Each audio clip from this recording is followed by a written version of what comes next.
Akazi kanjye ka buri munsi no gutanga serivisi z'itekinike mu buryo buri hardware, software ku companies. Panishe bagora ariko kimanyeneye ni telefone irimo amayinite na connection yihuta. Hamwe na Airtel Bomba ndum ayitwa mbere mu mujyi. Nakazi kansaba guhora ndi hejuru mu ikoranabuhanga kugira ngo nshobore kubona igisubizo buri kibazo cyose.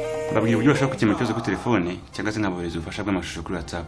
Ngomba guhora hafi y'abakiriya banjye nkabafasha mu kugize ikibazo cy'itekinike niyo naba nahari.